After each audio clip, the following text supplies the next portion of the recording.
حضور کی محبت کا ایک تقاضا اور بھی ہے کہ ہمارا نا اپنے نبی سے ملنے کو بھی دل چاہے۔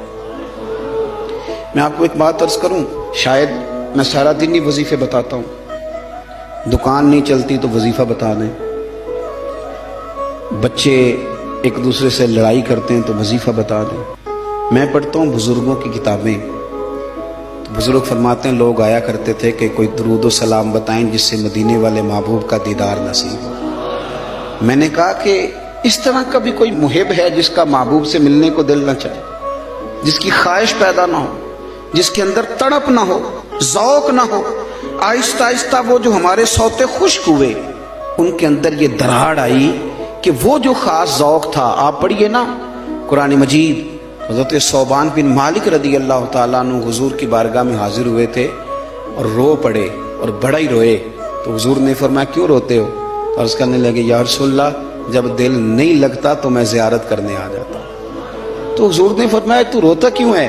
عرض کی سونیا مجبوری یہ ہے کہ آج تو دیدار کر لیتا ہوں، اور صبح قیامت اللہ آپ کی برکت سے جنت دے گا بھی تو آپ تو اونچلے درجے میں ہوں گے نا نبیوں کے ساتھ، تو میں تو ہوں گا غریبوں کے محلے میں، غلاموں کے علاقے میں، حضور وہاں زیارت کیسے کروں گا؟ اور اگر جنت میں زیارت نہ ہوئی تو دل کیسے لگے گا؟ حضور پریشان ہوں۔ آپ اس صحابی کی کیفیت دیکھیے اور اس صحابی کے الفاظ دیکھیے جنہوں نے اپنے آنسوؤں میں لپیٹ کے نبی پاک کی بارگاہ میں پیش کیے۔ اللہ کے محبوب نے گردن جھکائی تو حضرت جبریل آیتیں لے کے آ گئے، کہا محبوب ان سے کہیں روئے نا، گویا روئے نا، جو اللہ اور اس کے رسول کی اطاعت کرے گا نا وہ محروم نہیں رکھا جائے گا۔ فَأُولَٰئِکَ مَعَ الَّذِينَ أَنْعَمَ اللَّهُ عَلَيْهِم مِّنَ النَّبِيِّينَ وَالصِّدِّيقِينَ وَالشُّهَدَاءِ وَالصَّالِحِينَ۔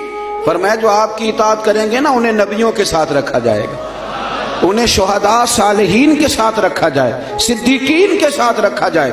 میرے بھائی وہ خاص تڑپ جو لوگوں کے اندر حضور کی زیارت کی خاص تڑپ، نبی پاک صلی اللہ علیہ وسلم فرماتے ہیں جس نے مجھے خواب میں دیکھا اس نے مجھے ہی دیکھا۔ شیطان خواب میں بھی آ کے میری مثل ہونے کا دعویٰ نہیں کر سکتا۔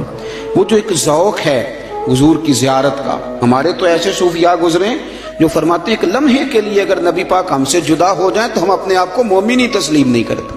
لیکن اب ہمارے نوجوانوں میں اور ہمارے لوگوں میں جو خاص شوق ہوتا تھا، رات کو نا لوگ نہا کے سوتے تھے، خوشبو لگا کے سوتے تھے، اپنے بستر کو دیکھتے تھے صاف ہے، استغفار پڑھتے تھے، اور پھر وہ مدینہ شریف کی طرف منہ کر کے باوضو درود و سلام پڑھتے سوتے تھے۔ کوئی پوچھتا تھا یہ کیا ہے تو کہتے تھے چر ہویا مینوں ترلے لیندے ہاں، کدی موڑ میرے ول واگاں، خواب میری وچ ایک وار جیاویں میں ساری عمر نہ جاگاں۔ نبی پاک صلی اللہ تعالی علیہ وسلم کی غلاموں کا یہ شوق، یہ درد، یہ ذوق، یہ تقاضا کرتا ہے محبت کا کہ محبوب سے ملنے کو دل چاہے، شوق پیدا ہو۔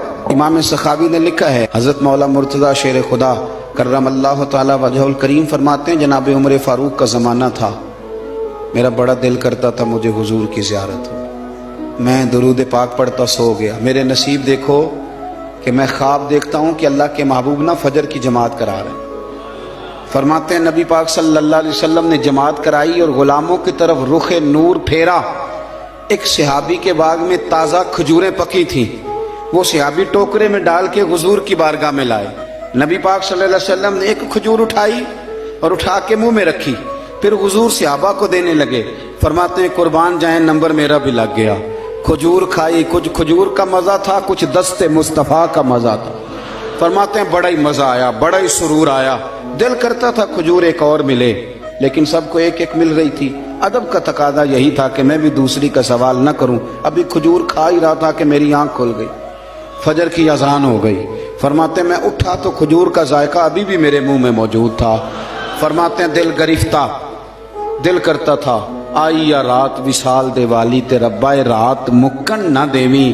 کہتے ہیں بھارا دن چڑھ گیا، اذان فجر ہو گئی، صبح صادق طلوع ہو گئی، میں اٹھا، وضو کیا، سنت ادا کی، مسجد میں جا کے نماز کے انتظار میں بیٹھ گیا۔ فرماتے ہیں فاروق اعظم جماعت کرانے آئے، اتفاق دیکھیں کہ حضرت عمر نے بھی وہی صورتیں نماز میں شروع کر دیں جو رات خواب میں حضور نے نماز کے اندر پڑھی۔ میں سمجھا یہ اتفاق ہے، اتفاق ہے، لیکن جناب فاروق اعظم نے جب نماز پڑھا کے سلام پھیر کے لوگوں کی طرف رخ کیا تو کھجوروں کا ٹوکرا بھی آ گیا۔ میں نے سمجھا یہ بھی اتفاق ہے۔